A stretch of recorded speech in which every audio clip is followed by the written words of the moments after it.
Hey everybody, I'm Nolan. And I'm Kris. We are the Music Jerks. Yes, we are. Welcome back to the Music Jerks podcast. It's been a while. It's been a while, yeah. Maybe 2 years? Yeah. Well, we've been busy. We have been very busy. Yeah. We just had nothing to talk about. Yeah, we like to just talk to ourselves, and we didn't think that anybody else wanted to hear it. But you know what? We don't care. We're bringing it back. The podcast is back. Yeah, I mean, we're essentially talking to ourselves anyway. We are. We're talking to ourselves, but we're looking at you. And we're back. Yeah. So, yeah.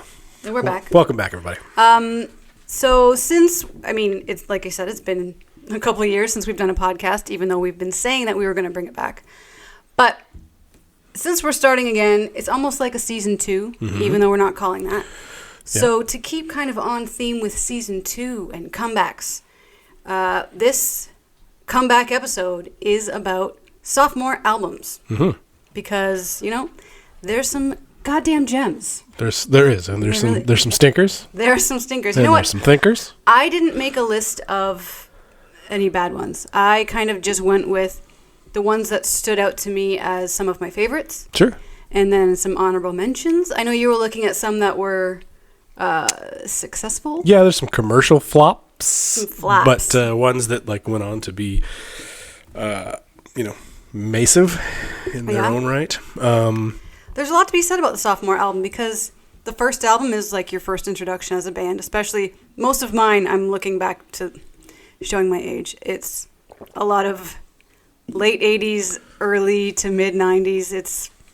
I'm old, okay? It's old stuff. Not me. But back then, when albums were the main thing, that was, the first album was your introduction, and then the second album was where a lot of bands kind of found their groove. Not unlike how Stella got hers back. What the hell am I doing?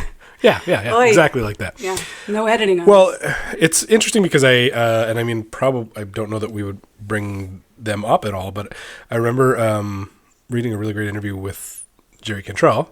I did put Alice in Chains on my list. There you go. And he mentions how the first record is really like an exercise in finding your ability to work together. Yep. And then the second record is kind of where you're like, okay, we're a functioning band. Yeah. Let's see what we can do. And then even by then, the third record, if you haven't completely shat the bed and destroyed your careers, is kind of like, all right, this is our voice. Yeah, you find your voice, you find your role in the band, you find your songwriting groove.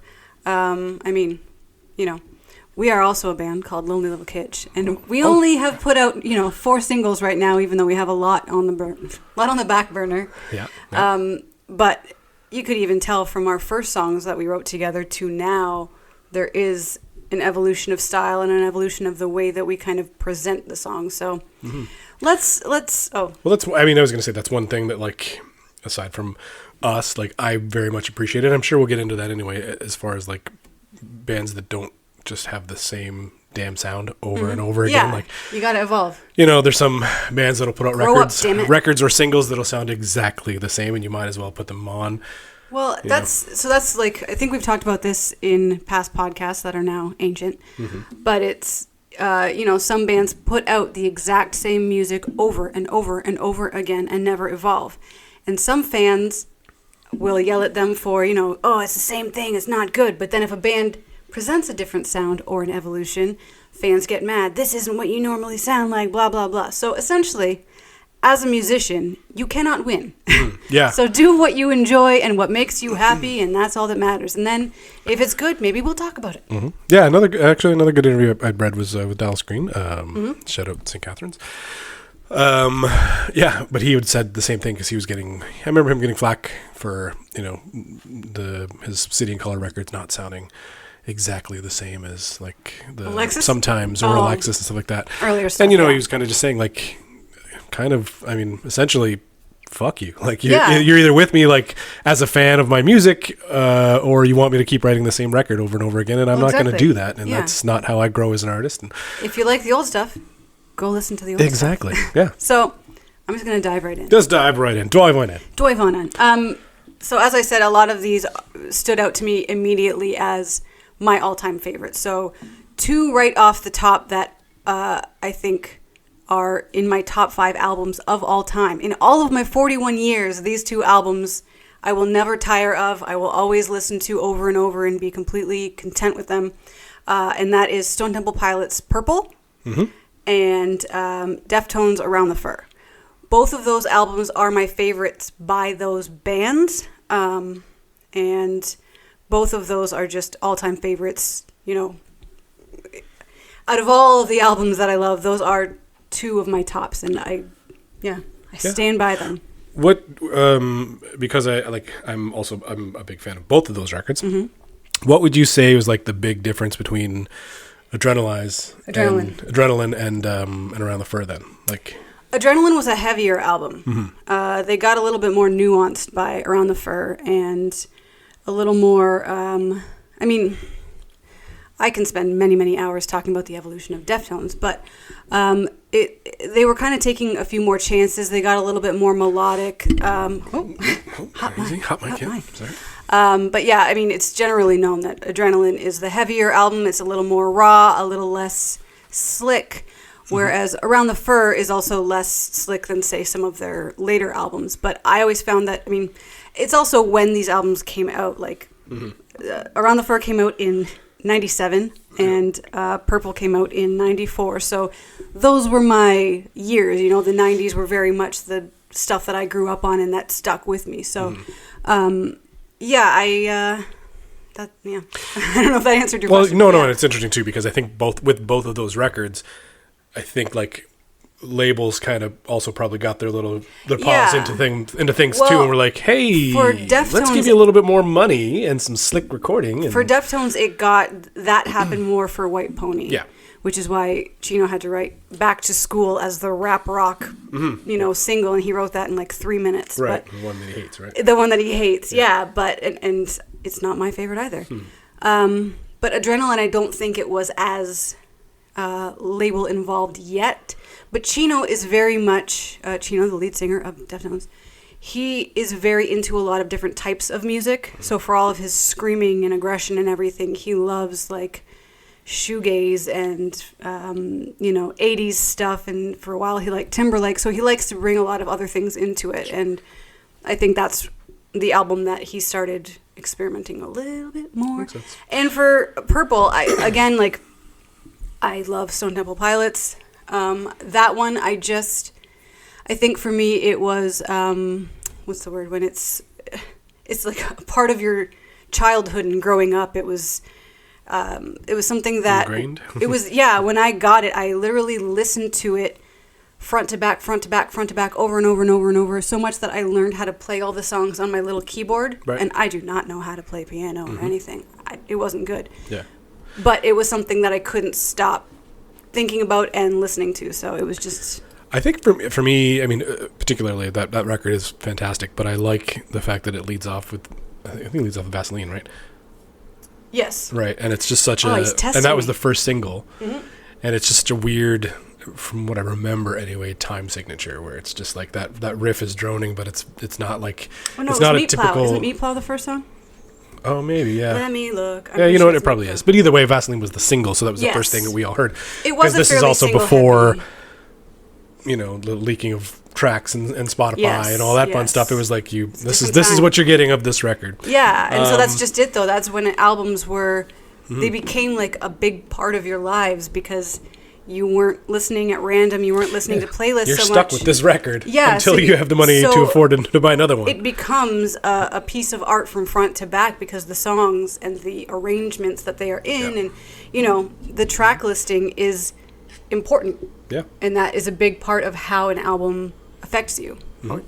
It still does. I've been getting back into albums a lot lately because I want to appreciate an album the way the artist intended. Same. And I'm very much trying that too, and I know like as a band that puts out singles, we are working towards a record, but it's it's a thing where you kind of like I couldn't imagine I'm trying to remember like who the Tool and Radiohead were like notorious holdouts on the Spotify thing where they're like, no, these records are meant to be art form and not, I don't want you to listen to sober 10,000 fucking times. But I did. Yeah, but I want you to listen to all of it. But I didn't put Undertow. Wasn't that their sophomore? Or was that their first? Nope, that's their first. EP is the first one, I guess. Oh, right, no EPs. So there was Inema no EPs would be for this.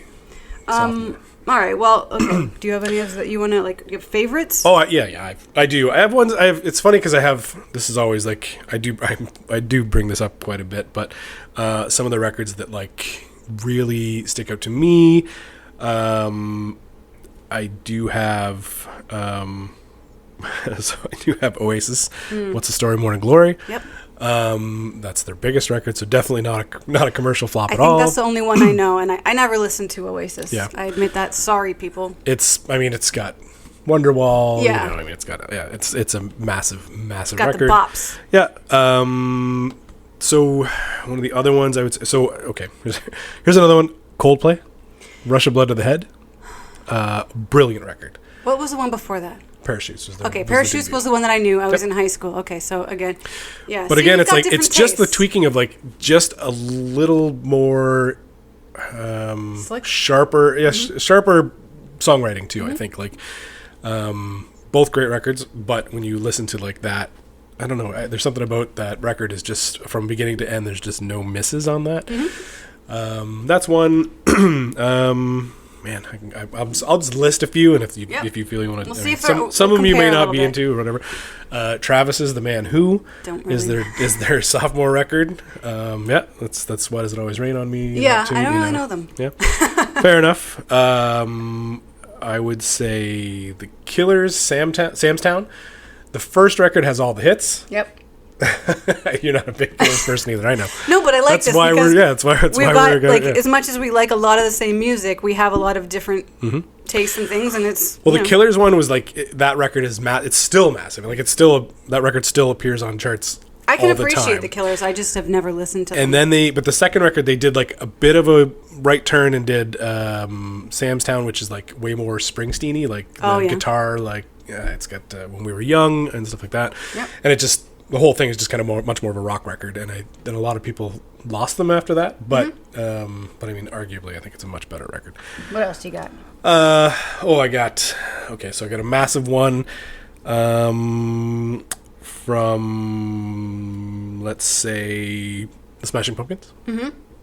This one, I think we kind of discussed this too, because it's where you put these two records, and actually I think there's another one I can add to it, but the Nirvana's Bleach record is their first one. Siamese Dream is the second Smashing Pumpkins record. So the first one is Gish, I believe, right? But those when they were independent bands. Yeah. So when you get a little money behind you, things change. Yeah. So like a lot of people, I think that Nevermind is is like the debut record, but it's really just their debut major record. Major label. Same as Siamese Dream is their major label. Yep.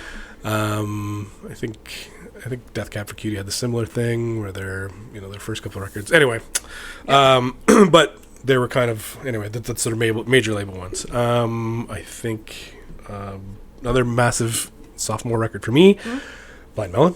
Yeah, okay, Soup. That's on my list. I was talking about Soup. Yes. Soup is one of the in my opinion, it's one of the best records of all time. And I know we have similar views on this.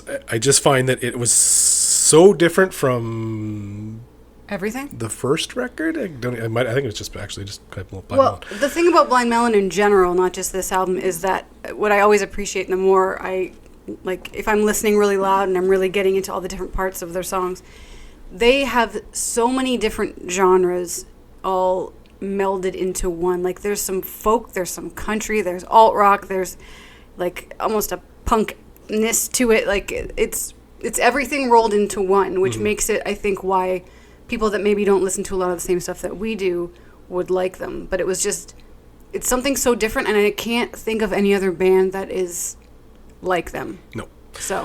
No, and I know we had a whole discussion about them before at one of our band practices. We're like that, and particularly those two guitar players are just utterly brilliant together. You can listen to that first record in particular. I know we're talking about sophomores, but that first one you can listen to in headphones, and like I think each guitar player has like an ear. Yep. And it's just bananas to listen to the two of them play. Yeah. I have another one. I mean, okay, this one I didn't put as a favorite, but it kind of goes with the same like more breakout album, and that's Faith No More, The Real Thing. Okay. But it's funny because I don't remember who.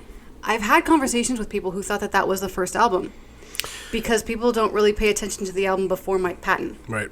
introduce Even yourself. though that had We Care a Lot.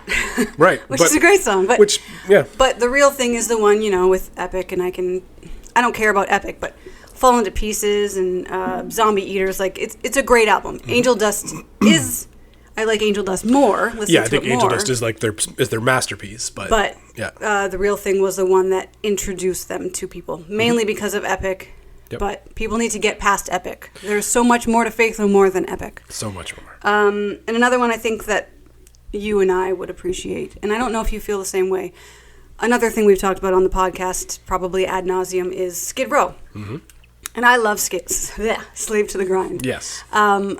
It has more of my favorite songs, and I think it's a little bit more of an adult sound, which is funny to say about like a cock rock band. Hey. But, unjustly put in the hair metal. Yeah, just because they had hair and were pretty. Yeah. But Slave to the Grind is a fantastic album. It's badass. And if you don't like Skid Row because all you can think of is 18 in Life and Youth Gone Wild, give Slave to the Grind a try, because don't you find it's more of an adult, like, I don't know, there's something, it's more branched out. I don't know the right words here, but I find that the first record is like kiddie rock, that they were kind of like, they could fit into that hair metal vibe. For sure. And then I think, I don't know, it got better. Slave to the Grind's a darker record. So that's true too. It's got more emotion. So those are my like top ones. Oh, and another worth mentioning. Again, I wouldn't say it's my favorite from them, but it is more of like the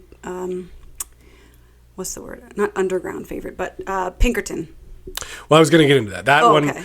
So that is one that like I have a lot of feelings on. Yes. Pinkerton is it's funny because it's one of those ones that like now is like the blueprint of emo. It's like this, it's a benchmark of like a lot of these records that were made. Yep. I'll look at that as being like this is what made me want to play music and stuff like that. For sure. Yeah. Anyway, what's cool about this for me again is aging myself, but I like got Pinkerton as soon as it came out. Like me and the guys in my old band and stuff like that have had many drunken nights of singing El Scorcho at the end of the night at the bar and stuff like that. But it's just it's a record that it's so different from the Blue Album. It is, and I love the Blue Album because for me the Blue Album is a happy album. I can put the Blue Album on, sing it from front to back, and it's like the best sing-along album. It's a great driving album, and it makes me happy. Whereas Pinkerton has more ebbs and flows and more nuance to it, I would say. Yeah, and it's a little grittier. It is, yeah. And it's actually, oddly enough, it was one of the top 5 worst albums rated by Rolling Stone that year. Well, so that's the thing. That's what I wanted to get into about Pinkerton, is that a lot of Weezer fans prefer Pinkerton, or at least I'm going back to when I was in high school, like when the Green Album came out. People that liked Weezer for the most part liked Pinkerton because it was sort of the unsung hero there. It wasn't as popular. But, generally people like the hits. And after the Green Album, I never really paid much attention, but I don't know. Yeah. Yeah, for sure. But that's like, it's funny because that's like one I think we've discussed before, kind of like Green Day, where like even if you stop paying attention, there's still a steady flow of hits, and if you see them live, you're like, holy shit, man, this is like this is 2 hours of just hits. Yeah, the output is insane. Yeah, that it exhausts me to think about that. Similar to Pinkerton, where it was like a commercial flop of a record, but has since gone on to be like icon status, is the Beastie Boys' Paul's Boutique. Yep. When that came out, it was a disaster. See, I don't remember. I don't know what year that was, but yeah. Yeah. Just a commercial flop, and they blew like so much money having the Dust Brothers and a bunch of people. Like it was just a crazy record that now people are like, holy shit. Like that, you know what I mean? It's. I don't even think that people look at the first record as much as they do for Paul's Boutique. Well, that's the funny thing about time, isn't it? That now, like, things that at the time were complete flops can become their biggest albums 10, 20 years later, because it's like people get smart. I'll just throw out a couple of like my own personal ones. Do it, Rockapella. The second Spacehog record. Many people just know them as a one-hit wonder. In the Meantime. Yeah, I know. Right? I was about to sing it, and then I decided obviously. not to. That's the hit. But the second record is called The Chinese Album, and it is so goddamn good. Sounds racist. It's so good. It's got Mongo City, Almond Kisses. Like, it's just such a glam rock record. Oh. And like they completely say that it's like their ode to Bowie and T-Rex, and it's a record that didn't get nearly the love that it should have. And then I don't even think they're not even a band anymore. I don't even know. Haven't been for many years, but just so good. Like, do yourself a favor, find that record, listen to it. Everything that Spacehog put out after that is amazing. By the way, another one. Mm-hmm. Which I always go to is the second Seven Mary 3 record that nobody ever listened to. There is an underground fan base, though. Like, I randomly will see things about Seven Mary 3 come up in one of my random, the grunge groups I'm in, or the 90s music, because, hey, I'm in a lot of those. Well, that people bring them up quite a bit. Second record is fantastic. It is called Rock Crown. And I cannot stress it enough to go listen to that record, because every tune on it kills. And it's like it's like a little bit, it's like southern rock, it's like hardcore rock, it's melodic, like there's just so much good about it. I'm trying to think of what would be another massive flop. Oh yeah, Stone Roses, their second record, Second Coming. They kind of like are widely considered like the architects of Britpop. Mm-hmm. So that their first record was huge, and they had all this anticipation of their second record, but it took 5 years, and they'd lost all their momentum. And in that time, like Oasis kind of jumped them, and Blur jumped them, and Pulp jumped them, and all these other bands. And then I think that's like a big swing and a miss. Spin Doctors, big swing and a miss. Yeah. Yeah. I didn't write down any flops because I'm really trying to be positive. That's me. I'm always so positive. Mm-hmm. I did put down some honorable mentions. Sure. Some albums that are fantastic, but they maybe aren't my favorite by that band, but still worth mentioning because they're good, and they are sophomore albums. So we've got The Kills, Midnight Boom. Not my favorite from them, but still a freaking stellar record. Mm-hmm. As we already said, we were going to mention Alice in Chains, Dirt. There's so many good songs on that. I mean, I love all things Alice in Chains. Anyway, I always feel like when somebody points to like what is grunge, I'm always like, it's that record. Yep. It's not Nirvana.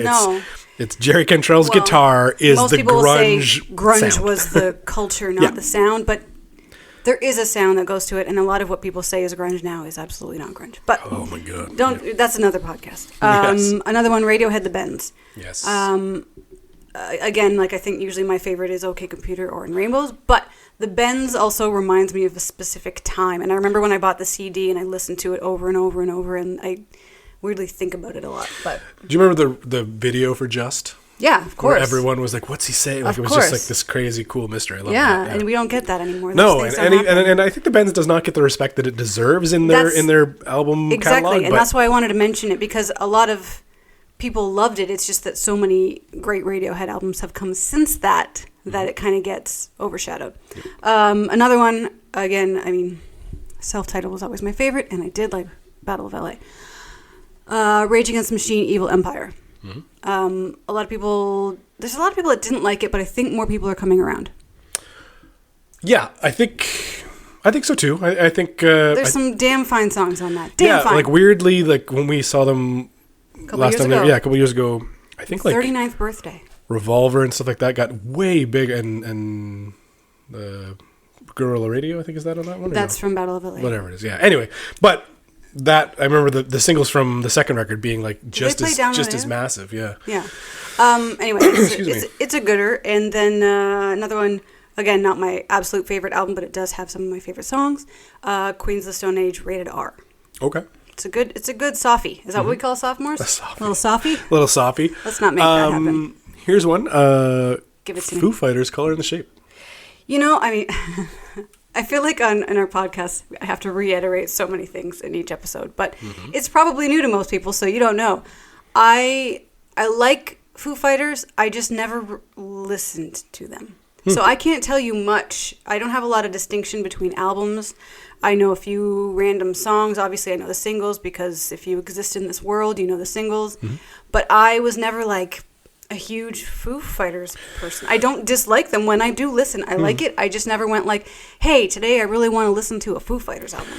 Well, that record in particular, Everlong, My Hero, Monkey Wrench. Okay, those are good ones that I do like. Park. So there you go. I like that one. I learned things today. Yeah, that was a biggie. A biggie? A big Sophie. Ride the Lightning Sophie. is the sophomore record. Oh, well, you know. Peace Sells But Who's Buying, sophomore record. Late Registration from Kanye West. Yeah, I know. Nope.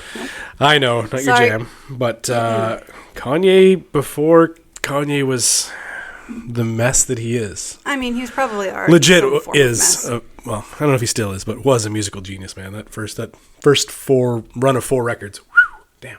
Yeah, man. I will trust you on that. Elvis Costello, this year's model, which we were listening to this morning. We sure were, buddy. Just trying to think of. I mean, I'm just googling it. He's googling. Like, but Led Zeppelin 2. Yep. All right. Not my jam, but it's a my big record. jam. I believe we have that upstairs. Public Very Enemy, Takes a old Nation. vinyl. Yep. Yeah. So I guess what we're getting. So we're saying is stop shitting on sophomore records. Sophomore everybody, records. Right? There's are lots great. out there. There's so many good ones. Yeah, man. I just felt like some of them needed their due. That's all. So if you guys are listening or watching or somehow you have cameras in our house, let us know your favorite sophomore albums or which ones you don't like, because we want your input, because all we have is each other and it's too much. It's not enough. I don't know. Any final words of wisdom? You know,